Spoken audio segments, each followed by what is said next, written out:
चीन की एक 2500 साल पुरानी किताब द आर्ट ऑफ वॉर कहती है to fight and conquer in all your battles is not supreme excellence consist in breaking the enemies resistance without fighting.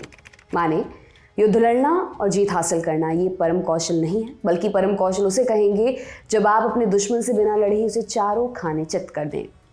आज की दुनिया में ये काम कैसे किया जाता है, एक खबर से आपको समझाते हैं। पिछले दिनों भारत ने 26 देशों में डिफेंस अताशे भेजने का फैसला किया। डिफेंस अताशे कौन होते हैं ये आगे समझेंगे। अभी के लिए समझिए कि इनका संबंध रक्षा मामलों से होता है। और दिलचस्प बात यह है कि 26 में से 16 देश ऐसे हैं जिनमें पहली बार डिफेंस अताशे भेजे जा रहे हैं। इन 16 देशों में यूरोप, अफ्रीका और साउथ ईस्ट एशिया के देश शामिल हैं। सवाल ये कि भारत ने ये कदम अभी क्यों उठाया, क्या होते हैं ये डिफेंस अताशे और ये क्या करने वाले हैं, इन सभी सवालों के जवाब जानेंगे आज के एपिसोड में। नमस्कार, मेरा नाम दिव्यांशी सुमराव है। आप देख रही हैं आसान भाषा में।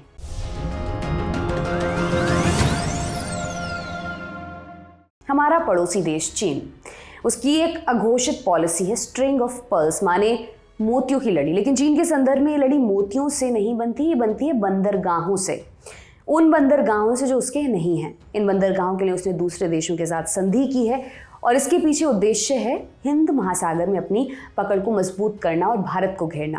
लेकिन सवाल यह है कि हिंद महासागर में पकड़ मजबूत करना भारत के लिए इतना ज़रूरी क्यों है। 1897 में अमेरिकी नौसेना के एडमिरल थे एल्फ्रेड थायर मैहन। उनका एक बड़ा फेमस कोट है, Whoever controls the Indian Ocean will dominate Asia. This ocean will be the key to the 7 seas in the 21st century. The destiny of the world will be decided on its waters. 127 साल बाद आज ये कथन एकदम सत्य साबित हुआ है। हिंद महासागर समुद्री व्यापार के लिहाज से बेहद ज़रूरी हो गया है। दुनिया का 75% समुद्री व्यापार और 50% कच्चे तेल का कारोबार अकेले हिंद महासागर से होकर गुजरता है। तो सोचिए, जिसका हिंद महासागर पर कंट्रोल होगा, एशिया और दुनिया में उसका कितना दबदबा होगा। अब इस कंट्रोल को पाने के लिए चीन क्या कर रहा है, इसको भी आपको बताते हैं। आप मैप में देख सकते हैं कैसे भारत के तीनों तरफ चीन दूसरे देशों में अपने बंदरगाह बना रहा है। म्यांमार, श्रीलंका, पाकिस्तान, जिबूती आदि इन पोर्ट्स के माध्यम से चीन की कोशिश भारत के चारों तरफ अपनी मिलिट्री प्रेजेंस को बढ़ाने की है, ताकि युद्ध की स्थिति आने पर उसे फ़ायदा मिल सके। कैसा फ़ायदा? मान लीजिए भारत और चीन के बीच भविष्य में तनाव में इजाफा हो सकता है, तो भारत तक आने वाले मालवाहक जहाज़ों को चीन अपने बंदरगाहों की मदद से रोक सकता है। इसके अलावा इन बंदरगाहों को मिलिट्री बेस की तरह इस्तेमाल किया जा सकता है, जिनमें चीन अपनी सबमरीन और नौसैनिक जहाज़ों की तैनाती कर सकता है। इन कारणों के चलते स्ट्रिंग ऑफ पर्ल्स भारत के लिए एक बड़ा सरदर्द है। भारत इसके जवाब में क्या कर रहा है? भारत ने इसे भी काउंटर करने की कोशिश की है। भारत ने भी म्यांमार, ईरान, ओमान जैसे देशों में अपने पोर्ट्स बनाए हैं या पोर्ट्स बनाने की प्रक्रिया में है।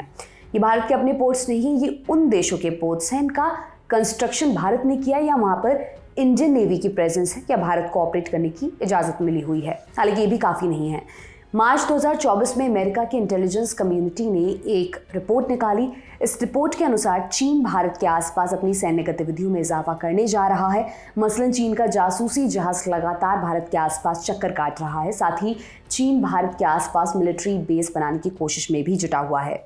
यूएस इंटेलिजेंस कम्युनिटी की report the annual threat assessment के अनुसार आने वाले दिनों में श्रीलंका, पाकिस्तान, म्यांमार जैसे देशों में चीन मिलिट्री प्रेजेंस को बढ़ाने की कोशिश करेगा।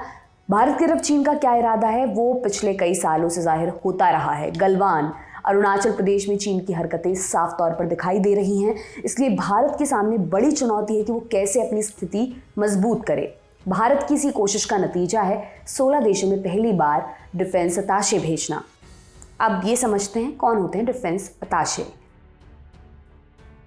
वैसे तो डिप्लोमेटिक संबंध यानी दो देशों के रिश्तों की दिशा तय करने के लिए भारत में इंडियन फॉरेन सर्विस के अधिकारी काम करते हैं। इन्हीं में से कुछ लोगों को दूसरे देशों में एम्बेसडर और हाई कमिश्नर के तौर पर नियुक्त किया जाता है।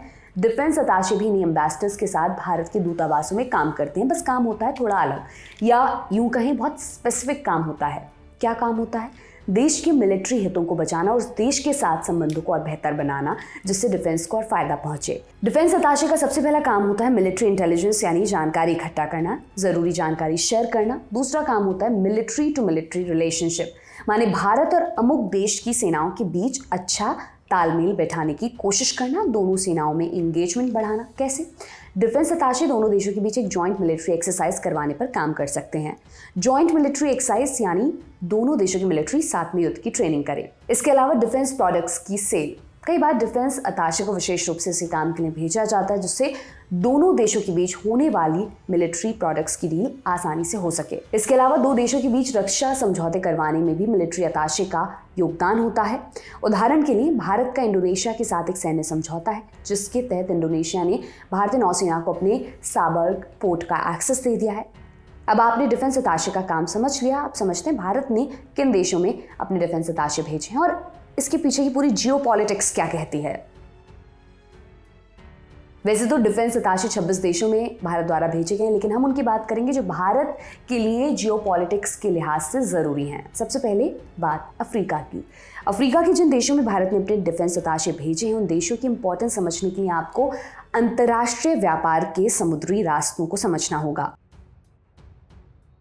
एशिया यूरोप व्यापार मार्ग, ये एशिया को यूरोप से जोड़ता है। भारत में बनने वाला स्टील, कपड़े यूरोप को इसी रास्ते से जाते हैं। इसके अलावा एशिया के और भी देश हैं जो इसी रास्ते से यूरोप के साथ व्यापार करते हैं, मसलन इंडोनेशिया, श्रीलंका आदि। कुल मिलाकर कहें तो ये एशिया और यूरोप के बीच व्यापार की लाइफलाइन है, लेकिन इस लाइफलाइन में एक चोक पॉइंट भी है। चोक पॉइंट यानी एक संकरा सा रास्ता जिसे अगर बंद कर दिया जाए तो व्यापार ठप पड़ जाएगा। इस चोक पॉइंट का नाम है बाब अल मंडाब, जिसके ठीक बगल में पड़ता है जिबूती। इसी कारण अफ्रीका का ये देश एशिया यूरोप व्यापार मार्ग को सुचारू रखने के लिए काफ़ी महत्वपूर्ण हो जाता है। लेकिन चीन ने जिबूती में अपना मिलिट्री बेस बना रखा है। युद्ध की हालत में चीन जिबूती के सहारे भारत और यूरोप के बीच होने वाले व्यापार को ठप कर सकता है। इसी प्रोबेबिलिटी को ध्यान में रखते हुए भारत सरकार ने जिबूती में दोबारा एक डिफेंस अताशे भेजा है जिससे भारत और जिबूती के बीच बेहतर सैन्य संबंधों को स्थापित किया जा सके। अब बात कर लेते हैं एशिया साउथ अमेरिका व्यापार मार्ग की। ये भी अफ्रीका के पास से होकर जाता है और एशिया को साउथ अमेरिका से जोड़ता है। इस रास्ते में भी एक चोक पॉइंट है, मोजाम्बिक चैनल। मोजाम्बिक चीन का भरोसेमंद साथी और आशंका है चीन यहाँ भी श्रीलंका की तरह एक बंदरगाह लीज पर ले सकता है। ऐसा हुआ तो भारत के लिए इस रूट पर भी संकट आ जाएगा। इस वजह से भारत ने मोजाम्बिक में भी अपना डिफेंस अताशे भेजा है। अभी तक हमने आपको 2 उदाहरण बताए। इसके अलावा अफ्रीका के कई देशों में डिफेंस अताशे भेजने का फैसला किया गया है। अफ्रीका के कई देश भारत के डिफेंस प्रोडक्ट्स में अपनी दिलचस्पी भी दिखा चुके हैं। मसलन आने वाले दिनों में भारत अफ्रीकी देशों को ब्रह्मोस मिसाइल, तेजस एयरक्राफ्ट, आकाश मिसाइल डिफेंस सिस्टम आदि सप्लाई कर सकता है। अगर ये डिफेंस डील सफल रही तो इसमें भी बड़ा योगदान डिफेंस अताशे का रहेगा। भारत लगातार डिफेंस एक्सपोर्ट्स को बढ़ाने की कोशिश में लगा हुआ है। 2023-24 में भारत ने 16,000 करोड़ के डिफेंस एक्सपोर्ट्स किए हैं। देश के रक्षा मंत्री राजनाथ सिंह ने इस साल फरवरी में हुई डिफेंस कॉन्क्लेव में एक्सपोर्ट्स को लेकर एक बड़ी घोषणा भी की। उनका कहना था कि सरकार अगले 3 साल में डिफेंस एक्सपोर्ट्स को 50,000 करोड़ तक पहुंचाना चाहती है। ये डिफेंस अताशे भेजने की पहल इस टारगेट को पूरा करने में सहायक होगी। अफ्रीका के बाद बात कर लेते हैं एशिया की। एशिया में फिलीपींस एक महत्वपूर्ण देश है जहां भारत ने अपना डिफेंस अताशे भेजा है। फिलीपींस का क्या महत्व है ये भी समझते हैं। चीन साउथ चाइना सी को अपना बताता है जबकि फिलीपींस जैसे देश की सीमा भी साउथ चाइना सी से लगती है। फिलीपींस का आरोप है कि चीन कई बार उसके इलाके में अतिक्रमण करता है। इसके अलावा साउथ चाइना सी में मौजूद द्वीपों पर भी चीन अपना हक जताता रहा है। साल 2011 में इस विवाद के चलते चीन के एक नौसेना जहाज ने फिलीपींस के जहाज़ों पर गोलियां चला दी थी। वहीं 2021 में चीन की 200 फिशिंग बोट्स फिलीपींस के इलाके में घुस गई थी। ऐसी घटनाओं के चलते चीन और फिलीपींस के बीच कई बार तनाव बढ़ा है, इसलिए भारत ने यहाँ भी अपना डिफेंस अताशे नियुक्त किया है। फिलीपींस और भारत रक्षा क्षेत्र में सहयोगी हैं। 2022 में फिलीपींस ने भारत के साथ ब्रह्मोस मिसाइल की डील की थी। इस ब्रह्मोस मिसाइल की डिलीवरी इस साल शुरू होगी। इसके अलावा फिलीपींस ने भारत के तेजस विमान में भी इंटरेस्ट जाहिर किया था, लेकिन वो डील फाइनल नहीं हो पाई। फिलीपींस भारत के लिए एक बड़ा डिफेंस एक्सपोर्ट डेस्टिनेशन बन सकता है, जिसके कारण फिलीपींस में डिफेंस अताशे का काम काफ़ी महत्वपूर्ण होगा। कुछ दिन पहले देश के foreign minister S Jaishankar Philippines होकर आए हैं। फिलीपींस और चीन के बीच बढ़ते तनाव के बीच उन्होंने चीन को एक क्लियर मैसेज दिया। उनका कहना था कि भारत फिलीपींस के साथ है और किसी भी देश की संप्रभुता और अखंडता पर आक्रमण नहीं होना चाहिए।